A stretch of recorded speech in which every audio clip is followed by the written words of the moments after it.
Breaking news తెలంగాణలో మహిళా IAS అధికారిపై అసత్య అవమానకరమైన కథనాల కేసులో అరెస్టుల పర్వం మొదలైంది.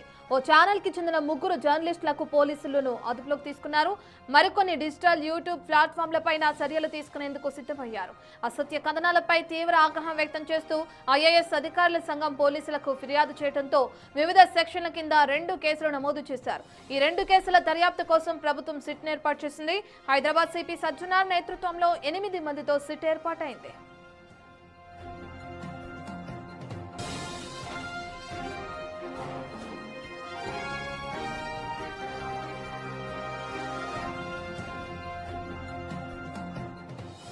తెలంగాణలో మహిళా ఐఏఎస్ అధికారిపై అసత్య అవమానకరమైన కథనాలు కేసులో ఇప్పటికే అరెస్టుల పర్వం మొదలైందని చెప్పుకోవచ్చు. ఒక ఛానల్లో ముగ్గురు జర్నలిస్టులకి సంబంధించి పోలీసులు ఇప్పటికే అదుపులోకి తీసుకున్నారు. ఈ విధంగా కథనాలని ప్రచారం చేయడంలో వెలువడించడంలో అని చెప్పుకోవచ్చు. మరికొన్ని డిజిటల్ అలాగే యూట్యూబ్ ప్లాట్ఫామ్స్ ఏవైతే ఉన్నాయో వాటిపైన కూడా చర్యలు తీసుకునేందుకు అధికారులు ఇప్పటికే సిద్ధమయ్యారు. ఇక అసత్య కథనాలపై తీవ్ర ఆగ్రహం వ్యక్తం చేస్తూ ఐఏఎస్ అధికారుల సంఘం పోలీసులకి ఈ విషయానికి సంబంధించి ఇప్పటికే ఫిర్యాదు చేసింది. ఇక దీంతో వివిధ సెక్షన్ల కింద 2 కేసులు నమోదు చేశారు. ఈ 2 కేసుల దర్యాప్తు కోసం ప్రభుత్వం సిట్ ను కూడా ఏర్పాటు చేసింది. హైదరాబాద్ సిపి సజ్జనార్ నేతృత్వంలో 8 మందితో సిట్ ఏర్పాటైంది. ఇక ఈ సిట్ బృందం ఎవరైతే 8 మందితో ఉన్న సిట్ బృందం ఉందో వీళ్ళందరూ కూడా ఏదైతే అధికారిపై వచ్చిన అసత్య ఆరోపణలకు సంబంధించి విచారణ కొనసాగించే అవకాశం కనిపిస్తుంది. అయితే ఇప్పటికే ఇంతకు ముందు చెప్పుకున్న రీతిగానే ముగ్గురు జర్నలిస్టులను పోలీసులు అదుపులోకి తీసుకున్నట్లుగా మనకు తెలుస్తుంది. ఇక ఆ ముగ్గురిని విచారించే అవకాశం కనిపిస్తుంది. వాళ్ళు ప్రచారం చేసిన కథనాలకి సంబంధించి అసత్య ప్రచారాలకి సంబంధించి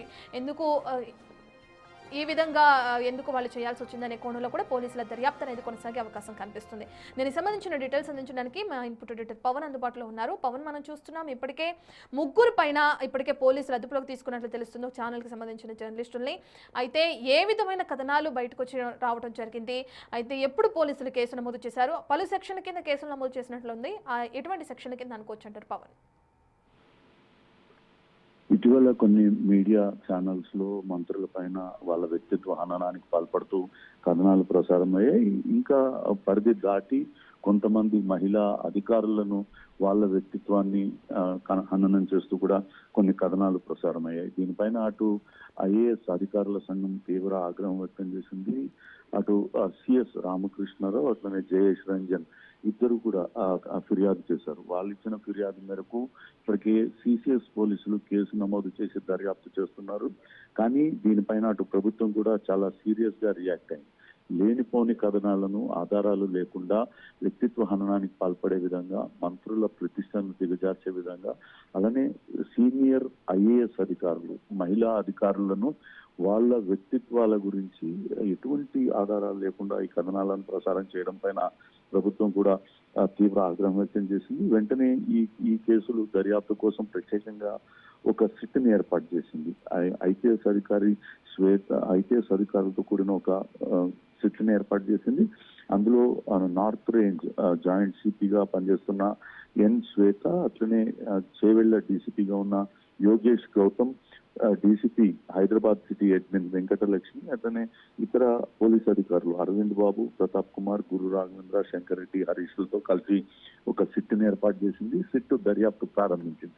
ఈ దర్యాప్తులో భాగంగానే ఇటీవల ఆ కథనాలను ప్రసారం చేసిన ఒక ప్రముఖ మీడియా ఛానల్ ప్రతినిధులను ఈ రోజు అదుపులోకి తీసుకున్నారు. మొత్తం 3 ప్రతినిధులను అయితే ప్రస్తుతానికి అదుపులోకి తీసుకున్నారు. కేవలం ఈ ఛానల్ మాత్రమే కాకుండా కొన్ని సోషల్ మీడియా ప్లాట్ఫామ్ల్లో కూడా విస్తృతంగా వీటిని సర్క్యులేట్ చేయడం జరిగింది. వాటిని అందరినీ కూడా నిందితులుగా పేర్కొంటూ వాటిపైన కూడా కేసు నమోదు చేశారు. ఖచ్చితంగా ఈ కథనాలు ఎవరైతే ప్రసారం చేశారో వాటిని వివిధ సామాజిక మాధ్యమాల్లో పెడుతూ ప్రచారం చేశారో వాళ్ళందరిపైన కూడా కఠిన చర్యలకు అటు సిట్ రంగం సిద్ధం చేసుకుంటుంది. దానిలో భాగంగానే 3 జర్నలిస్టులను ఇప్పటికే అదుపులోకి తీసుకున్నారు. మరి కాసేపట్లోనే వాళ్ళను అటు మెజిస్ట్రేట్ ముందు హాజరుపరిచే అవకాశం ఉంటుంది. ఇదే కేసులో అదే సంస్థకు సంబంధించిన మరో ఉద్యోగిని కూడా నోటీసులు ఇచ్చారు. ఆమె నుంచి స్టేట్మెంట్ రికార్డ్ చేసి ఆమెను విడిచిపెట్టారు. ఇక వీళ్ళ 3 మాత్రం పోలీసులు అదుపులో తీసుకున్నారు. మరి కాసేపట్లోనే జ్యుడిషియల్ రిమాండ్ కి తరలించే అవకాశం కూడా కనపడుతుంది. వీళ్ళు మాత్రమే కాకుండా ఈ కథనాలను ప్రచారం చేసిన సోషల్ మీడియా వాటి హ్యాండ్లర్స్ పైన కూడా కఠిన చర్యలకు అటు సిద్ధమవుతుంది.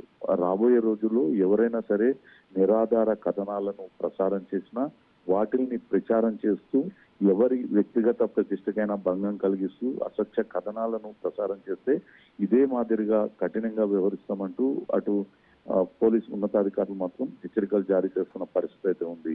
రత్న. Right, thank you Pawan.